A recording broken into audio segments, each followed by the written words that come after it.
Hi, I'm Joey with Husky Towing, and today I'm going to go over the install of the Centerline TS Plus. Before we get started, we're going to take a couple measurements of the trailer and make sure it's level. A great place to measure the trailer to make sure it's level is the bottom of the frame, to make sure that you're getting the same measurements front to back and that you're actually getting a level measurement on the trailer. Now that we've verified that the trailer is level, we're going to go ahead and take some measurements of the truck front and rear wheel wells before we put a load on it.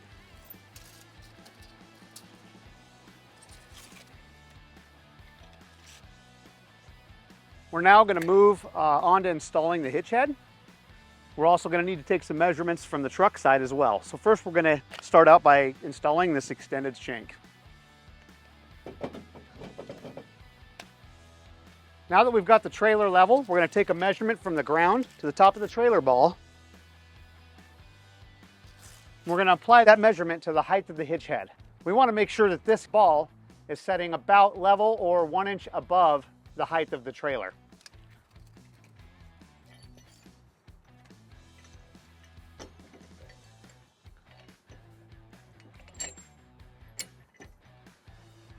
We're going to install a top bolt, washer and a nut, and on the bottom bolt we have these shoulder washers. These shoulder washers are going to go on in one direction or the other depending on how your trailer is set up. This trailer happens to be a standard coupler.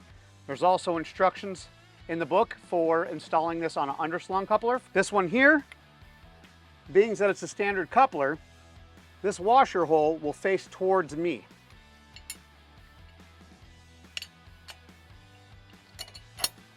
Same thing on the other side. And then a nut. Once we've got those two set in place, we're going to go ahead and tighten up this bottom bolt to take the slack out of the head.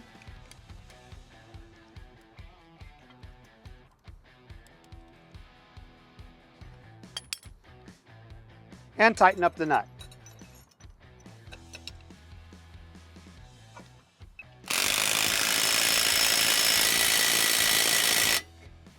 So with the hitch head installed, we can take a measurement from the ground to the bottom of the hole where the trunnion goes in to get our measurement for our bracket. The Centerline TS Plus requires that the frame bracket go between 25.5 and 27.5 inches from the center of the bar back to its mounted location. So we'll go ahead and take some measurements here and mark it. We've got space to mount right in the middle. So we'll go ahead and install these brackets now. The frame bracket mounts just like this, with these two welded, threaded holes pointed towards the top. The bracket goes just on the inside of the frame and the holes match up. You want to use the top bolt and then the bolt tightest against the bottom of the frame when mounting. For the top one, we're going to go ahead and install the bolt, a flat washer, a lock washer, and a nut. For the bottom one, using that hole closest to the frame, we'll install the bolt,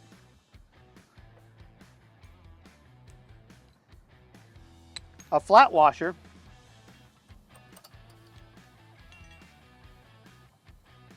our L pin with the washer, our lock washer, and our nut. We'll go ahead and torque these to the specifications listed in the manual. We're going to go ahead and install the bracket onto it using the measurement we took off the trunnion hole.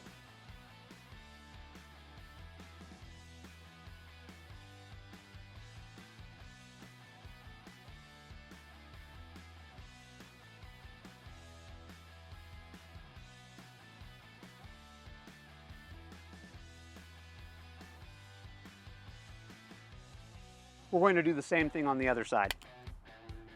Now that we've got the frame brackets installed, we're going to go ahead and back the truck up, hook the bars up, take some measurements of the vehicle and the trailer, and make sure we're where we want to be. If not, we'll make some adjustments and we'll proceed. So once we get the trailer down and latched onto the truck, we're going to go ahead and run the truck and trailer up a little bit to relieve the tension between the two.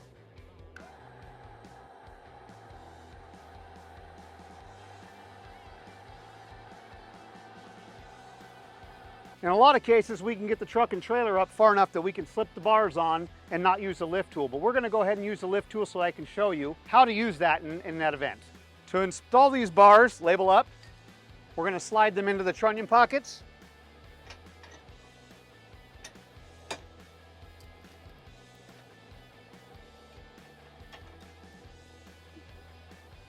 Give it a tug to make sure it's installed correctly. Now that we've got some tension on the jack and we've brought the back of the truck up and the front of the trailer up, we're going to go ahead and get the bar as close as we can to loaded. We're going to slip this lift tool into the square hole inside of the bracket, and we're just going to simply lift that up and set that bar in place. Once we've got the bar on top of the bracket, we're going to go ahead and insert the L pin and insert the pin in the bottom of the L pin. We're going to do the same thing on the other side. Once we've got both bars installed, we're going to go ahead and release the tension off this tongue jack and take some measurements again on the truck and trailer to make sure we're where we want to be.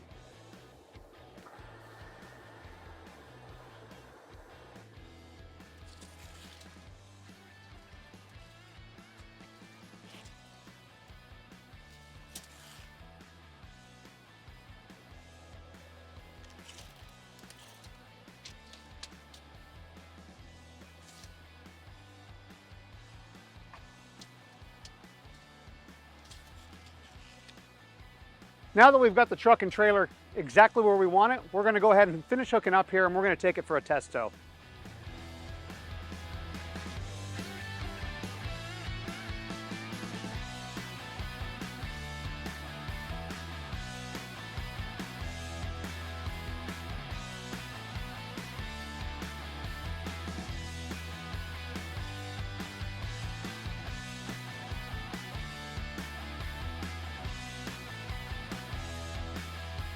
Now I'm going to go over the steps it takes to disconnect the trailer from the truck. The first thing we're going to do is we're going to raise the jack, releasing some of the tension from the bars.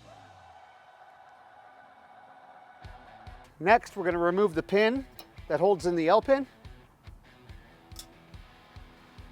Then we're going to take this hook facing up. We're going to rest this tool on the point that sticks out from the left or the right hand side of the bracket, and we're going to lift. This is then going to rest on the two upright safety keeps. We're going to slide this part of the bar onto the bar and the tip against the bracket and go ahead and pull. This will drop the bar down. From there, we just simply pull our pin and remove our bar. We'll do the same thing on the other side.